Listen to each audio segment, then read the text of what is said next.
Hello and welcome to our weekly Parsha Shir with the commentary of the Alshich, although I don't think I'm going to be quoting the Alshich this week.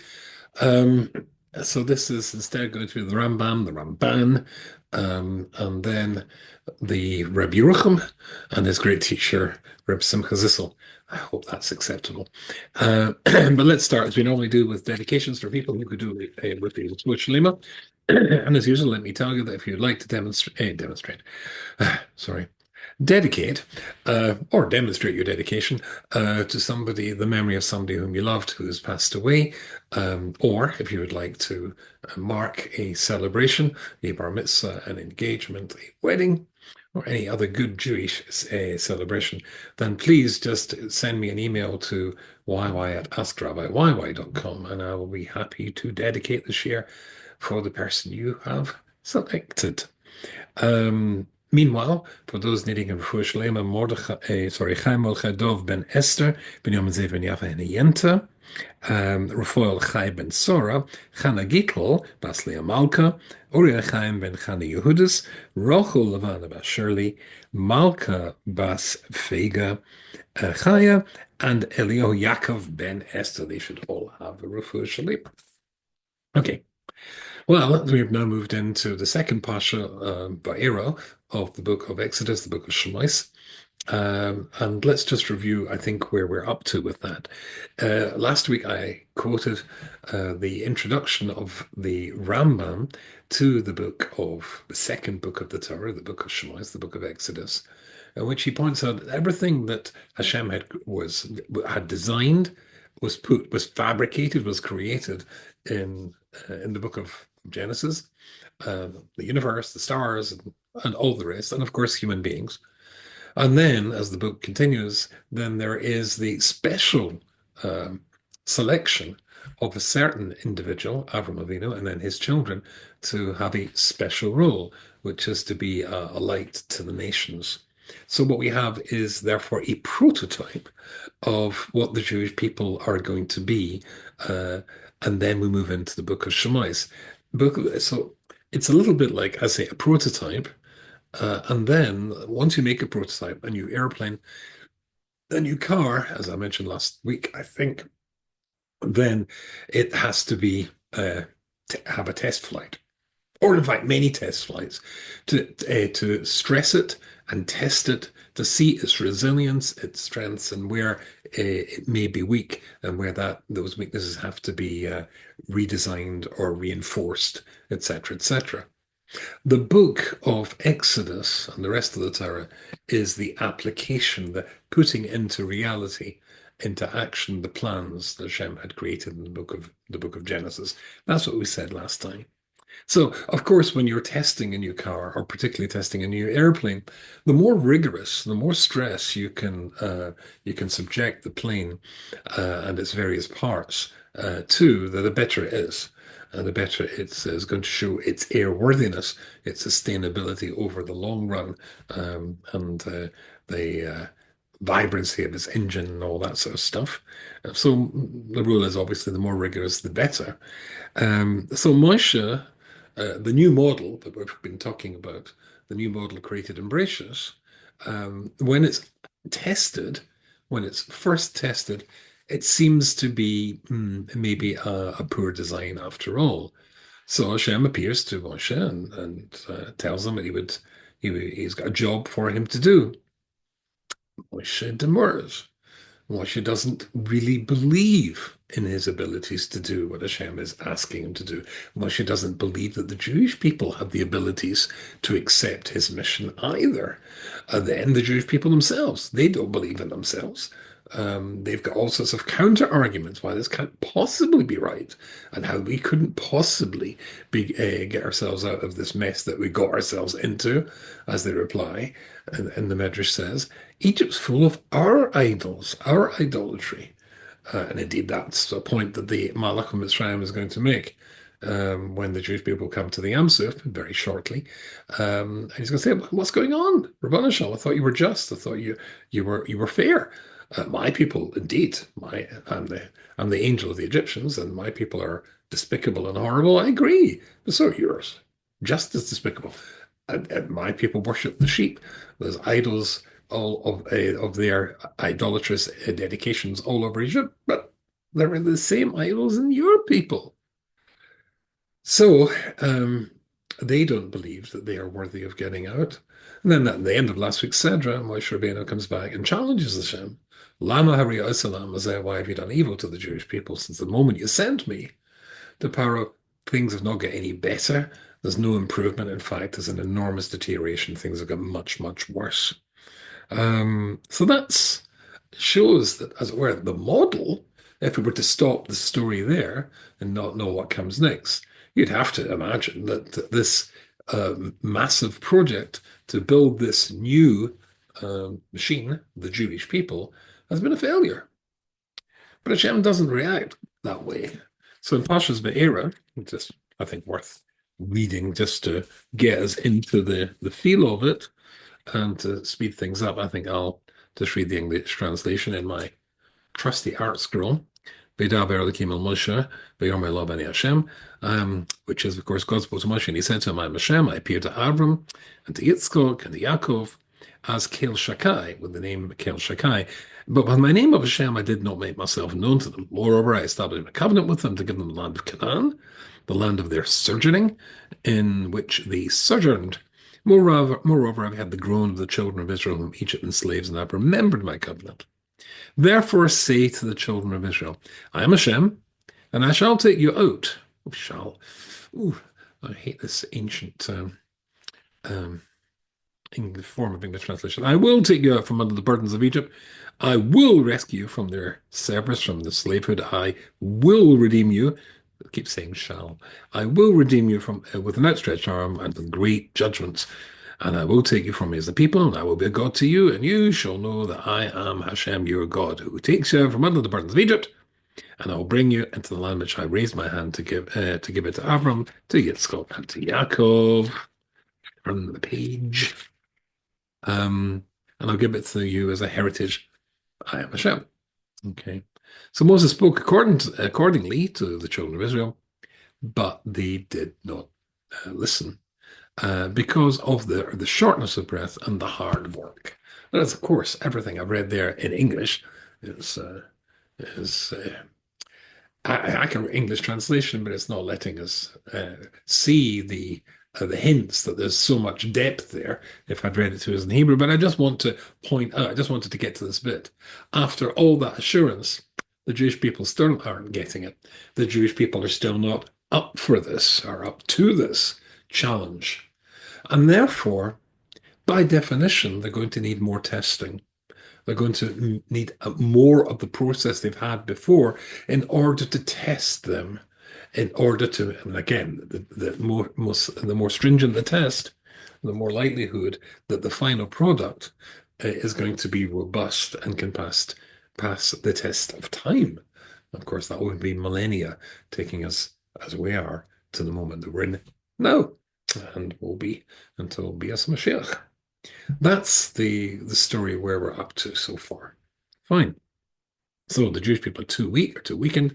Hashem says, okay, more of the process, more testing required. So far, so good. Now, in order to move on to the point that I think you'll find hugely interesting, which is the words of, well, in order of seniority, the Rambam, in not in Moreh Nevuchim, as we quoted last week, but the Rambam in his Yad Chazaka. We're going to be looking at Hilchos Avodah Zarah, the words of Reb Simcha Zissel, and the words of his Talmud, Rabbi Yerucham. So let's start in that order, well, the last one first. Let's start with Rabbi Yerucham. If you remember, we said last week that Rabbi Yerucham, in fact, I'll read this a little bit to you because it is only little, and therefore won't be tedious. And Rabbi Yerucham, this is the Chelik Aleph of Das Chochma Musa. Remember, Rabbi Yerucham's sefer is Das Chochma Musa. This is Das, an understanding or an explanation of Chochma Musa. Chochma Musa was his Rebbe, Reb Simcha Zissel, the founder of Kelm, Yeshiva of Kelm. That was his sefer. So Chochma Musa, Das Chochma Musa, an explanation. He saw himself as merely an explainer of the Torah of his great Rebbe. We're actually going to be quoting from Reb Simcha Zissel's Or Rashaz, which is or Rashaz Reb Simcha Zissel, which is his commentary on the Chumash. But we'll come back to that in a second. What did we say last week, or last 2 weeks, actually? And let me read this little bit to you. And he says the following thing. Remember, we talked about the Rambam.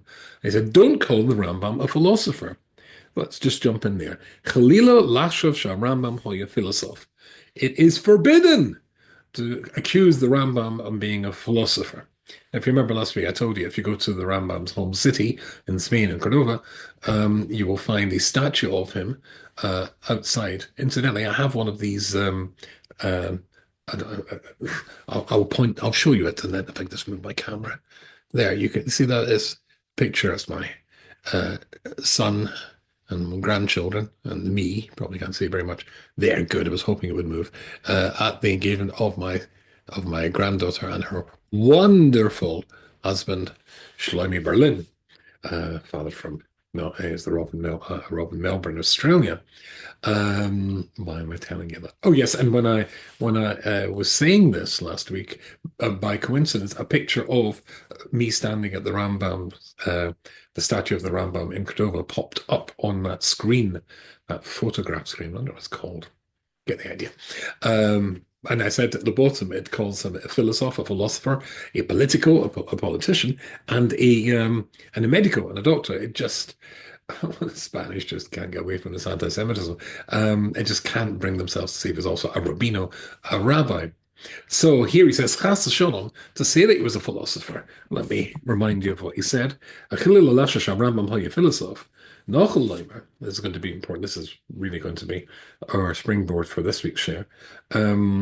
It's possible to say about him,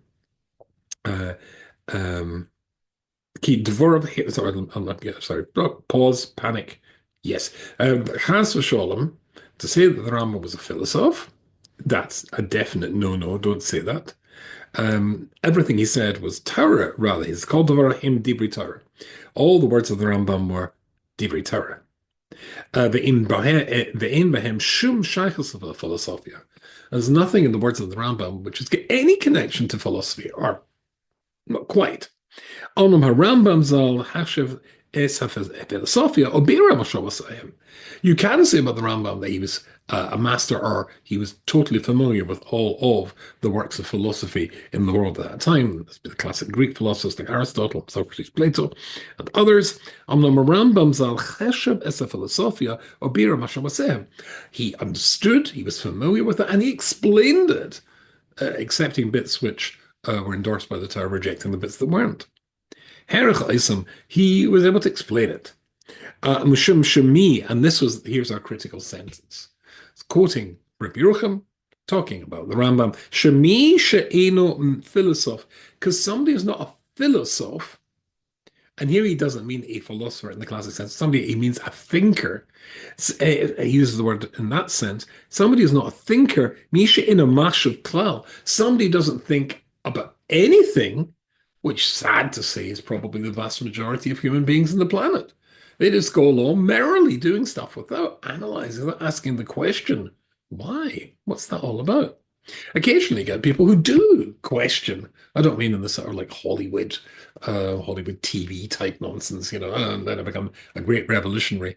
I heard once, can't remember where I heard this radio thing, some little 3-year-old boy who asked her mother, I was standing next to her mother, as I say, boy, girl, make up the gender. It was a boy. Now in America, we're allowed to say gender again. So was standing in a chair watching her mother doing the dishes and wanted to know, where did the water go? And her mother said, well, down the sink, down the hole. Where does that go? Oh, to the pipe. Where does the pipe go? This is a 3-year-old kid.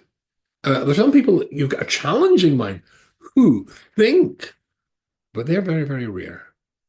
Thinkers are rare. Most people just go along with the crowd, heads down, and just happily thinking what society says you should think. Misha in a mashav klal, but somebody doesn't think at all. Bedivri Torah vadash in a mashav. Then, when it comes to the words of the Torah, certainly they'll not be thinking about that. The Torah needs enormous thoughts to be able to to conquer it. After I finish recording this and putting it up, I shall be reaching over, going over to Dafayomi, or I only do an Omid, one side of the page. So I'm learning sight at the moment. I call it half Hayomi. Um, and and that's daily stuff, deep thinking in very, very challenging concepts and arguments. People don't do that so much. So here is where we're up to from Rabbi Rucham. So let's think about that. To be able to think about Torah, you have to be a thinker. Thinking comes first. And there's a posuk in Daniel, and it says the following interesting thing. I'm sure the problem with this posuk will be obvious to you. This you'll find in Daniel, and it's in Daniel chapter 2, and it's verse 21, and it says, Yohev chochmoso lechachimin. This is in Aramaic, so it sounds a little bit strange. Now you know why. He gives his wisdom to the wise. So Daniel, with his Ruach HaKodesh, declares that Hashem gives his wisdom to the wise. Now, the obvious problem with that is the wise don't need wisdom. You just said they've got it. He gives his wisdom to the wise. Why not give your wisdom to people at Rubenstein? Why Rubenstein? He could do with a bit of wisdom. That would be good. Why are you giving it to the people who are already wise? Give it to the people who'd like to be wise, who aspire to be wise, who aren't very wise. That would be a better idea. So what does that posuk mean? What's that referring to? So let's remember and remind ourselves of the process that produced the Jewish people in the first place. So the Rambam, you'll find this in the Rambam Maimonides. Incidentally, the same idea you'll find almost the exact same words, really, and in the Ramban Nachmanides from Barcelona. Remember, the Rambam comes from Cordova in Spain. The Rambam came from Barcelona, which was not in Spain in those days. It was a different state altogether. And the capital was Barcelona. And basically, Aragon was the name of the country, incidentally, if you're interested. And so the Ramban says the exact same thing at the end of his commentary in Parshas Bo. So that we'll come to that very shortly, obviously, and next week, of course. The Mishnah Torah of the Rambam. Then the Rambam says in Hilchos Avodah Zarah, and it's in the first. What happened? That word there. First chapter, and we are going to be looking just at the halacha gimel. However, in Aleph and Beis, he explains how avodah zarah gets started, how idolatry gets started. So I'll give you the briefest of brief synopses of what he says, but you'll find it in those two places in full, and it's worth looking at. The Rambam says, at the beginning, there was complete clarity as to who and what Hashem was. Clearly, Adam spoke to God, and God spoke to Adam. He was a prophet. There's tremendous clarity about God, what he's actually doing, speaking to the job of speaking to you. Same with Chava, same with his sons. When Cain kills his brother Hebel, then Hashem says, "What have you done?" Hashem said to him, "What have you done?" And he answers back. So again, there's clarity there. And incidentally, of course, there's a famous Targum that says that he said to his brother to, as it were, create the fight with his brother. There is leis din, leis dain. There is no judgment. There's no laws. There's no God. In olam elyon. There's no in olam osi, I think it says. There's no world to come. But he's a prophet. God speaks to him.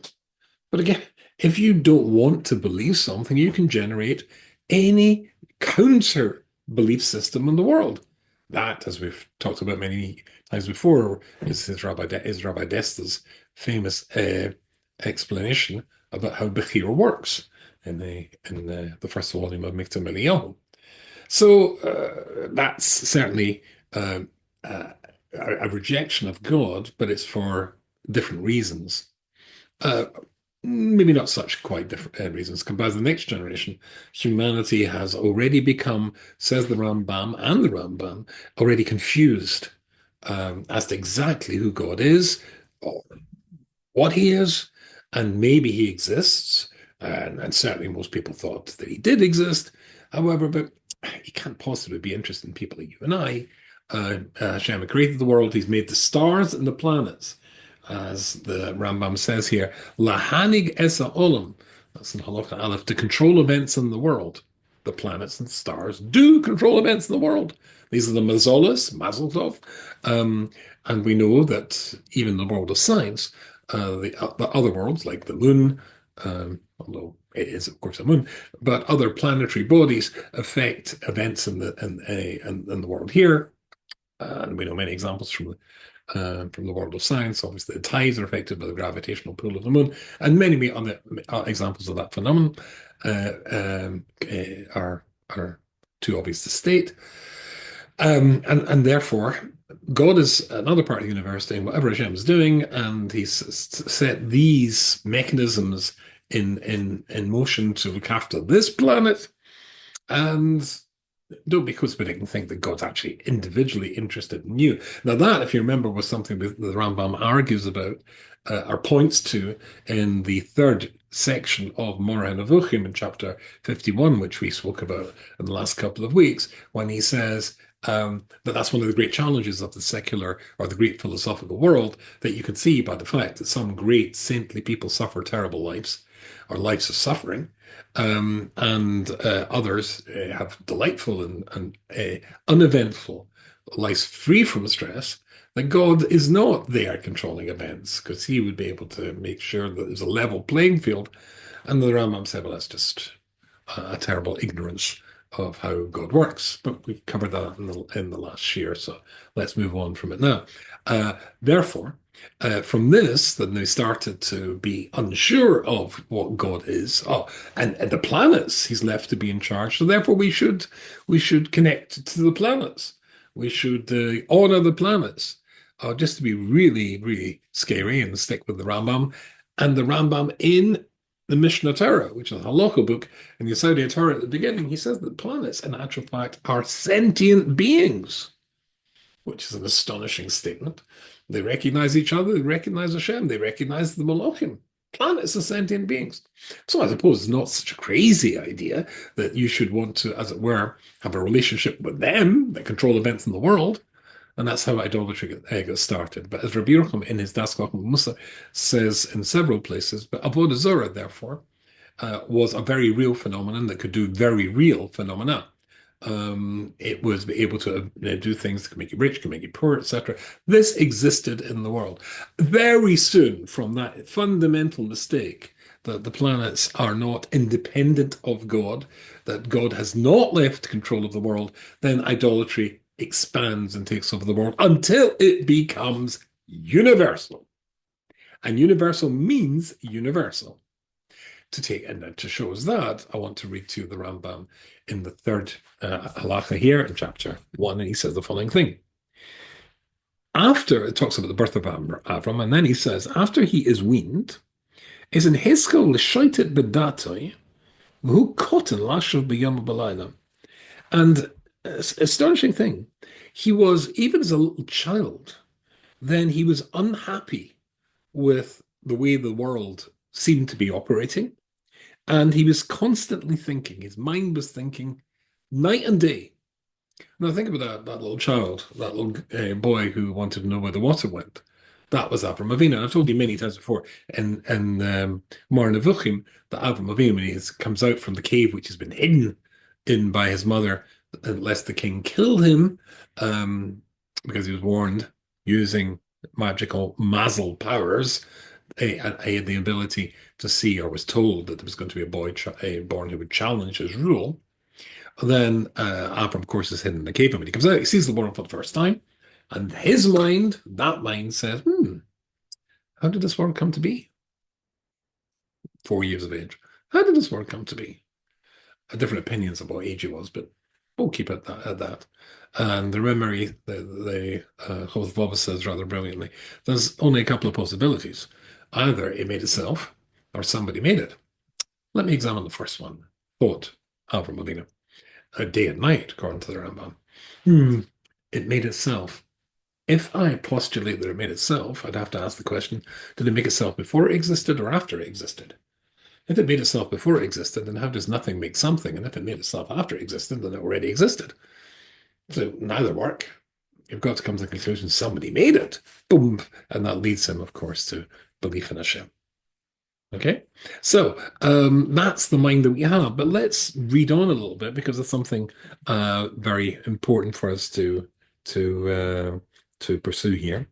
So he says, who noeg tamid, v'lo yi eloi minhag u'miyisav v'isa. How does the world rotate? How do the planets rotate? What forces are creating that? It can't rotate itself. It doesn't exist itself, as we mentioned from before. It can't rotate itself. He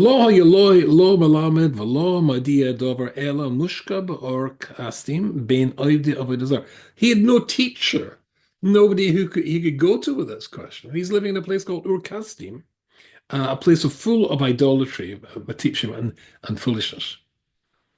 And listen to this bit. His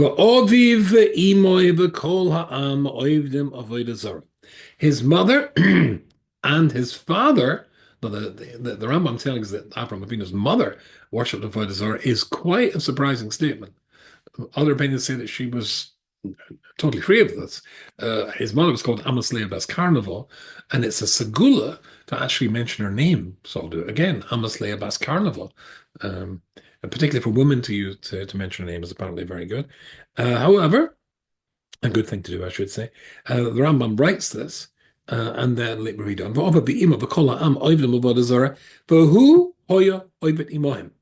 Boom. That's a bit of a boom. And Avram worshipped with them as a child. As his challenge to the order is not yet fully matured, fully evolved. It's not become a complete philosophy in its own right. But as the Rambam now goes on to say, but then it becomes something, and he can't keep it to himself. He challenges the people in their beliefs. He challenges the king Nimrod, who in the same beliefs, and he's particularly invested in those beliefs because he claims himself to be a god. And eventually, we all know the famous story, being thrown into the furnace, etc., etc., etc. So now you get somebody who, through the power of his mind, is going to rebel and challenge the norms of the world, a world that everybody believes the exact same thing. That's the prototype of a Jew. I saw a cartoon today as one little figure, and then tens of thousands of people, and the little figure's got, I think it was an Israeli flag or a Jewish flag of some sort, I'm not sure. And he's saying, yes, I'm telling you, you are all wrong. And it's really quite good because Jews have done that. And Avram did that. When you see Jews going along with the herd, they've really lost the noun Jew from their name. Okay, so here we go from the Rambam to Reb Simcha Zissel. So Reb Simcha Zissel, he says, we know that I mentioned it before. I alluded to it before. Avram Avinu is going to be thrown into the furnace, the fiery furnace. And let me read a bit of Rabbi Rucham because we seldom do that. I want to tell you, I found a solution to a problem that's troubled me a lot. In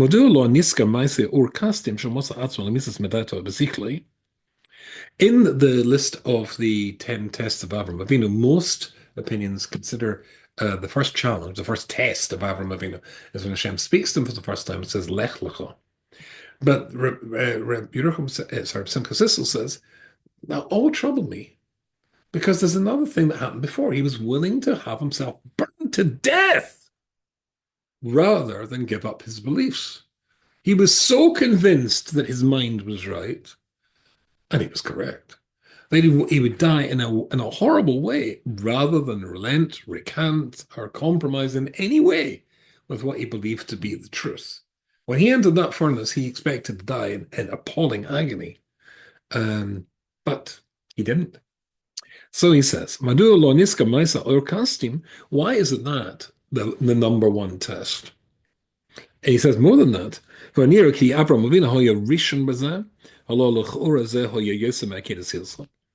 He's unique in this Surely that is a greater challenge than the commandment to take your son, your only son, the one that you love, and cut his throat and burn him to a crisp. Phew, everybody sees that as, or almost everybody sees that as the 10th test.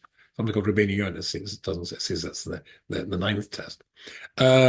Not being able to find a place to bury sorry, Rabbeinu Yonah says is the 10th test. So why is it that Akedas Yitzchok, which most people say is being the 10th test, is such a great test? After all, God told him to do it. Whereas to sacrifice himself and to die by being burned to death for his beliefs, God hadn't spoken to him. God only speaks to him at Lech Lecho. That's the next part of the story. But this part of the story, God hasn't spoken to him. And yet he was willing to do this. Isn't that greater? I mean, who wants to take the son and kill the son? Ultimately, if you know that God's God, as Abram does, he says to himself, well, whatever God says, that must be right, because who am I compared to God? Of course, Hashem never intended for this to happen. But here, he doesn't know, because God's never told him. With the kids, he has told him what to do. And it's a well-known philosophical idea that a man loves himself more than anybody, self-preservation, etc. Although, of course, it's a little bit weaker when it comes to your own son. There's a whole parsha which talks about the Akedas Yitzchok, which we're all familiar with, right? Not too long ago.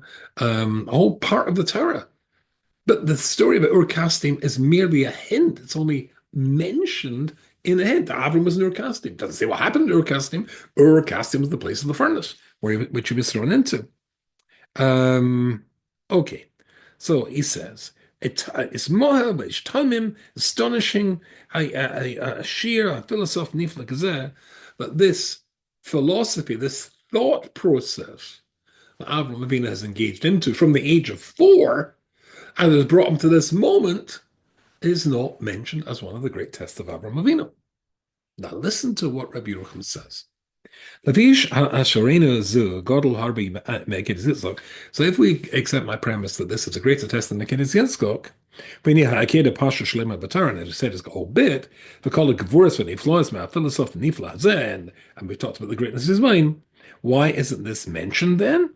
But nearly, it occurs to me, says Rabbi Yerucham's a great teacher, and we'll see how you can see the fingerprints, the philosophical fingerprints of Rabbi Yerucham, teacher, Rabbi Simcha Zissel, in his thought from what he says next. So he had to connect. Oh, sorry, I missed out line.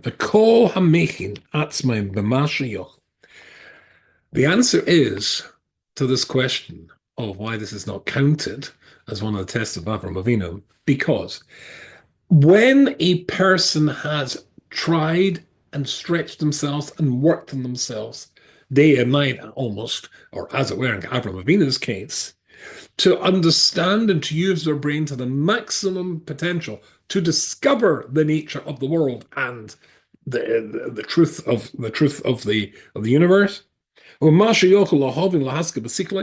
so that he's used every single cell of his brain to get to the truth, as bo leklal haTorah. Then, after that, you come to Torah. Then, after that, you come to Torah, lamala me'aseichel, which is greater. Torah is a level of perception, of cognizance, of insight beyond the human brain. That's why it's not mentioned as one of the tests. Because when God speaks to him, that's speaking to him the first. This is Torah. God's speaking to you. What you did before was pre-Torah, hachana, a preparation for Torah. His whole life was to get to that stage. Fine, he's got to that stage. Then now you can go into Torah. That's above that. Now we've answered the question we asked before of chapter 2 in Daniel in verse 21. Yohev chachmasa lechakimim. He gives his wisdom to the wise. Somebody who is wise and has thought, now we go back to Rabbi Yerucham, who's used his brain, as Rabbi Yerucham said, somebody who's a thinker, And if you don't think, you will never discover Torah. The thinking, both saying the same thing, or what he's saying, what his Rebbe said. If you think as much as you can, you've made yourself into a thinker, a challenger to accepted norms, and certainly in the fashions of society, then you can come to Torah. That's the process. If there is a chona, if there's a preparation for Torah, a pre-Torah that produced an Avram Avinu, and through the 210 years of Egypt, and particularly the last 80 years of Egypt, they've lost their direction. They've gone through the same process that humanity went through in the first place and started to embrace Avodah Zorah and lost themselves. They have to reclaim and refer back to who and what it was that made them who and what they were from the beginning. And inside them, carry that tradition and that temperament and that intellect to challenge what's going on in Egypt. At this model that Hashem's created, this Jewish people seem to stutter and stumble and gutter, almost ready like a candle or a wick of a candle to go for the flame to go out. We need more fuel poured on. Hashem says, don't worry. I'm going to do this and I'm going to do that. And I will reinvigorate and recharge the batteries of the Jewish people. But I need you to be the Jewish people. I need you to be B'nai Avram, as we said last week, B'nai Avram, Yitzchak, Yaakov, Sarah, Rivka, Roch, and Leah. Recapture that challenging mind process. Start thinking again. And then you have Chokhmah, Salach, Hakimin. And then, if you do that, when the angel of Egypt says, my people are just like your people are just like my people, why should they get out? Because they're on the way up to a mountain called Sinai. Not all of them. You're quite right, Angel. 4/5 are going to stay behind. Have already stayed behind. Have chosen to stay behind. They don't want to think. They've relinquished a Jewish mind. Just a bit like that cartoon. Yeah, you're all wrong. They don't want to say that. They're quite happy to be with the sheep. To stand up against the world, that is the inheritance of Avram Avinu. To think, that's the inheritance of Avram Avinu.